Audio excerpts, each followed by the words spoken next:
morning at Meru National Polytechnic in Mount Kenya East. Now we are here in Meru National Polytechnic, and I've had a very pleasant experience here. The principal, Mrs. Mwangi, is here with us, and even though this is the first time I'm meeting her, I'm going to judge this institution by what I have measured on the ground. I believe you have been with me following what we have been doing, and what His Excellency President Nata requests us to ensure is that public money, which is raised from public taxes, is used prudently, and what it has been used on can be measured when you look. And you yourselves can see from the gate up to where we have been, through to the dining hall, the classrooms, the boarding houses, the toilets, the water points. You can actually measure how much money has been spent, and the money has been well spent. You look at the ground and you see the pavement blocks. They are professional all through. They are cover blocks which are professionally put. This is one of the institutions that is ready to reopen. I don't know why you're clapping, I'm just telling you the truth. So we now have at least 3 of them which are very clearly ready to reopen. Rift Valley, then you have Eldoret, then you have this one. Without prejudice, there are just a few things they have to tweak, and we can reopen in a week's time or so. There are quite a number, a large number that are following that, which include Bureti, Itali, and 2 or 3 others that are also maybe within a month ready to reopen. I am glad that the principals around this region and around Mount Kenya East, where we came from, have been around to see what is expected of them. We want to be able to measure what you have used the money for. Because most of you are getting the same amount of money, and therefore you can't say you can't do this because the money has gone to somebody's pockets. Let me reiterate for the avoidance of doubt that money that is supposed to help our children avoid COVID-19 is a poisoned chalice. So if you have any plans to do anything with it, please just confess to yourself and to God privately and bring back the money and do what you have asked to do, because you have seen that it can be done. I don't think I can make myself more clearer than that. We are going to continue inspection from here and go to another institution, and we are just about halfway.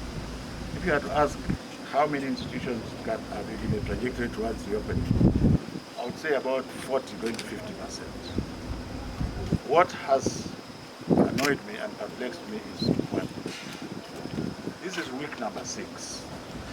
I didn't include Thika Polytechnic, which is also near ready. Thika Polytechnic is an excellent institution near ready. The principal had followed me when I was at the Technical Institute in Kangema. When I went back there 2 weeks later, I was pleasantly surprised that in 2 weeks people can do so much using very little. But I'm using Thika Polytechnic then to castigate others, because from 6 weeks we have seen that we have to keep on saying the same thing again and again and again. It is like they have not heard it from anywhere. So my plea and charge to all the principals who are hearing me is that as we go along, can we have less time? Instead of spending 2 hours in an institution, let's spend just half an hour, so that in a day, instead of doing 3 institutions, we can actually do even 6.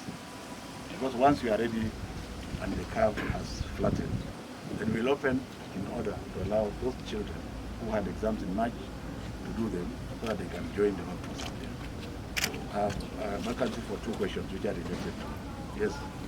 Hi, my name is Regina from the Daily Nation.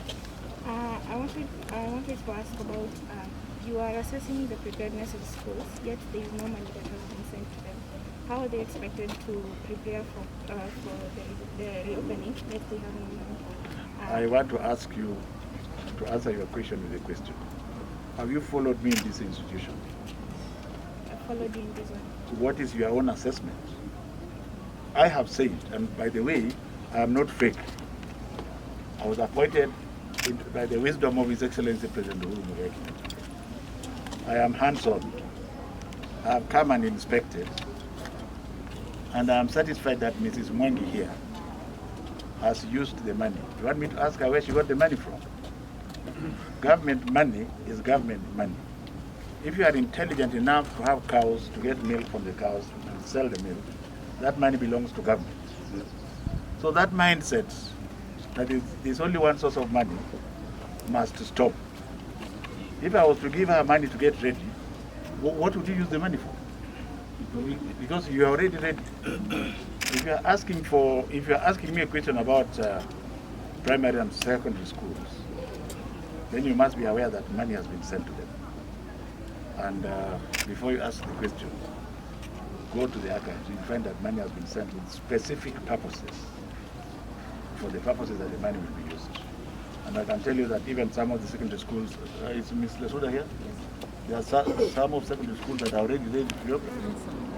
So the fact that they are ready to reopen means there is judicious use of the little money that you have. There are also those Kenyans who behave like the government is an open pot of money, where if you can do something for 3,000 shillings, you say it is 10,000 shillings. Those are thieves, and we are out to ensure that we get value for money. And I think, please help us to do this. Because you see, as a journalist, you should have a balanced conversation, even before you ask. There must be a reason why you need money for a specific purpose.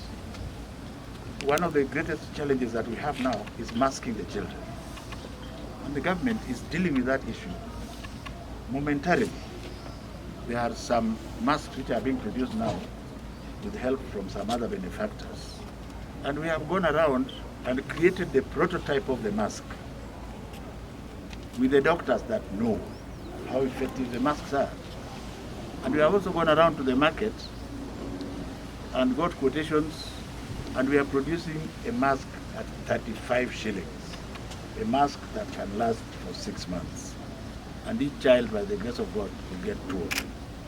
So, and with regard to the desking, you know His Excellency the President has allowed a huge sum, 1 billion shillings, for desks in secondary schools, and 900 million shillings for desks in primary schools. My job, together with my team and my brothers in Ngao, will be to ensure that that money is used to produce desks at the price that is marketable, and also in Mashinani, where the Jokali people, even here in Nyeri, will get those contracts directly through the sub-county. And the desks should be produced. We have produced prototype desks, and there will be a prototype desk in your office and in every sub-county office. And as the Jokali people come to see what they have to produce, they will know what to produce. For example, we are saying 3/4 blockboard is what is going to be used. So if you use 1/2 inch, we shall not pay you. Do you get the point?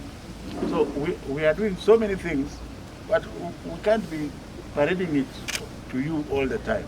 I can assure you that the government is ready and alive to ensure that when we open schools, they will be safe enough for our children to go to them.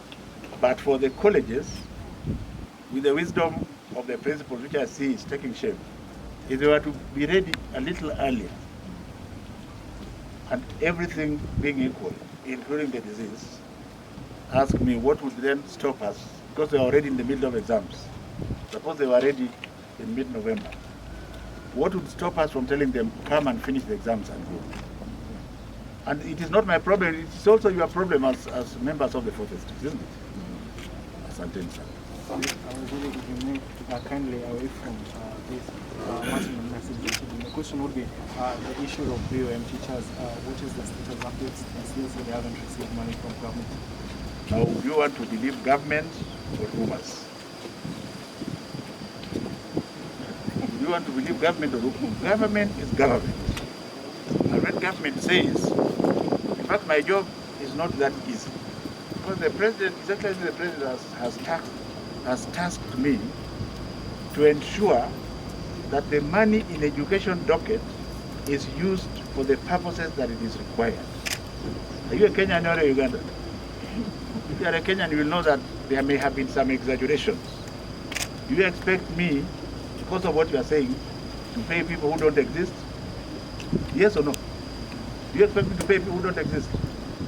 So any bona fide BOM teacher that is engaged by a school through normal channels, and we have got data, should have been paid by now. You can take that to the bank. Thank you.